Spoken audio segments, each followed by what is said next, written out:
ठीक है, आराम से। के शर्मा जी बोलिए। चित्रा जी मैं अपनी बात प्रोफेसर साहब से कर रहा हूं। अभी उन्होंने कहा कि इन्होंने बीजेपी वालों ने लिस्ट बना ली हो। अरे जनाब, ये जो अवैध कब्जे जो वक्फ की जमीनों पर ये आपके ही बड़े बड़े नेताओं ने जो अवैध कब्जे किए हैं, मिसयूज कर रहे हैं, इसको सही करने का काम वक्फ बोर्ड का था, जो वक्फ बोर्ड नहीं कर रहा था।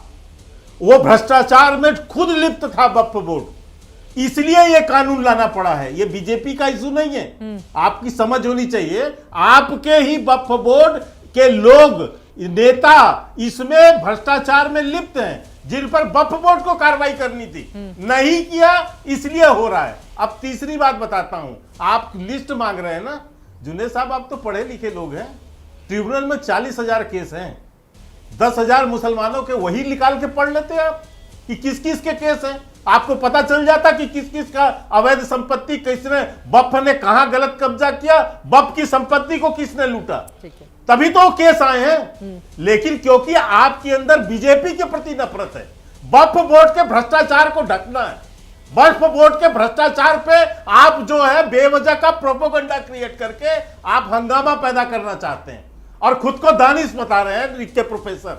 मुझे हंसी इस बात पर आ रही है कि जो स्पष्ट आपके आंख के सामने 40,000 मामले हैं, आपने पढ़ा है उस मामलों को? बोले जुनैद हारिस जी। उन्होंने तो भाई से उत्तराखंड के मामले गिना दिए, तो चार नेताओं के नाम आपके सुन पे आपने कहा बहुत अच्छा 4 नाम बता दिया। आप तो पढ़े लिखे इंसान, एक बार पढ़ लेते। बोलिए। आपने कितनी जमीन कब्जा वक्फ बोर्ड ने गलत ढंग से किया और वक्फ बोर्ड की जमीन को किसने कब्जा किया? ठीक है, यही ना मामले हैं जुनैद हारिस। तो आपको इतनी समझ नहीं, आप बैठ के केवल मोदी जी से नफरत करना, आपको जो है देश के अंदर अराजकता फैलाना, सामान्य मुसलमानों को भड़काना, दंगा करवाना, ये आपकी सोच है, यही आपकी मानसिकता है।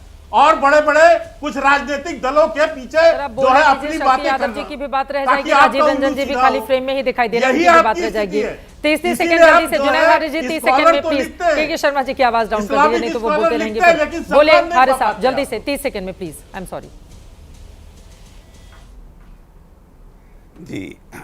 अब शुक्रिया आपका कि कम से कम आपने आवाज़ को कम किया, वरना मेरे लिए बहुत ताज्जुब की बात थी कि पर्सनल वो अटैक कर रहे थे और आप सुन रही थी। खैर, मैं कुछ नहीं कहना चाहता इसके ऊपर। सवाल ये पैदा होता है कि मारे घुटना फूटे सर, 10 साल से बीजेपी गवर्नमेंट में है और जो वक्फ बोर्ड है उसकी सरकार के अंडर में आता है, उसकी जवाबदेही जुनैद हारिस देगा। जो लोग उसके चेयरपर्सन थे, जो उसके चेयरमैन थे, सवाल ये पैदा होता है उठा करके जेल में बीजेपी क्यों नहीं डालती? मेरा सर उनको बोलने दीजिए, वक्त नहीं है, जल्दी से यही तो डाल ले। आपको दर्द वही हो गई है, आपको दर्द वही हो रही है, हम वही तो हारिस जी, मेरे पास समय नहीं है बिल्कुल भी। अब उनकी बात हो जाए, हारिस साहब को बोलने दीजिए। के शर्मा जी प्लीज। मैं एक ही मुद्दा रख रहा हूं कि गवर्नमेंट जब से आजाद हिंदुस्तान के अंदर जब से वक्फ की जमीन को लूटा गया है, हम तो उस गवर्नमेंट, अब आप कोर्ट से ऊपर हो जाए तो अलग बात है। सर अब मेरी ये मजबूरी है कि हम डिबेट में बैठे हैं और डिबेट में एक प्रवक्ता दूसरे की टोकाटाकी करता है। मैं कोशिश कर सकती हूँ उनको चुप कराने की, जाहिल लोगों को बिठाएंगी। अब जुनैद हारिस जी, जाहिल लोगों को बिठाएंगी। जुनैद हारिस जी मैं तो क्या कहूँ, मैं एक आदमी मतलब एक जिहालत की हद कर दी की इजाजत देता है। तमाम मेहमानों का बहुत धन्यवाद हमारे साथ चर्चा का हिस्सा बनने के लिए। कौन जाहिल है और कौन बहुत बड़ा समझदार है, इसका फैसला जनता की अदालत में छोड़ देते हैं, वही फैसला करेगी। लेकिन मुझे लगता है कि जब भी डिबेट में आए तो कम से कम अपनी मर्यादा का पालन करें और दूसरे का समय अपने लिए लेकर नहीं जाएं। ये मर्यादा दूसरे तमाम प्रवक्ताओं के लिए भी है। वक्त कम है इसलिए बहुत सारे लोगों के पास, मैं शक्ति यादव जी, राजीव रंजन जी माफी के साथ मैं आपके पास नहीं आ पाई, लेकिन अब दर्शकों की जानकारी के लिए वक्फ अमेंडमेंट एक्ट को असंवैधानिक बताकर सड़कों पर लगातार विरोध प्रदर्शन किया जा रहा है। विधानसभा में हाथापाई की जा रही है, लेकिन सबसे बड़ा सवाल यह है कि क्या संसद से पास कानून को इस तरह असंवैधानिक कहा जा सकता है, वो भी तब जब सभी संसदीय परंपराओं का पालन करके, सभी पक्षों को बहस के लिए पर्याप्त समय देकर संसद में इसे पास करवाया गया हो। कानून के खिलाफ अब तक 15 याचिका सुप्रीम कोर्ट में दायर की जा चुकी हैं। 15 अप्रैल को इस मामले में सुनवाई हो सकती है, ऐसे में मुस्लिम संगठनों से जुड़े नेताओं को कानूनी आधार पर अपनी दलील पेश करने की तैयारी करनी चाहिए, न कि लोगों से सड़कों पर उतरने की अपील करनी चाहिए। इसी तरह जम्मू कश्मीर विधानसभा में हंगामे का भी कोई मतलब नहीं है। संसद से पास कानून को लेकर विधानसभा को कोई अधिकार ही नहीं है।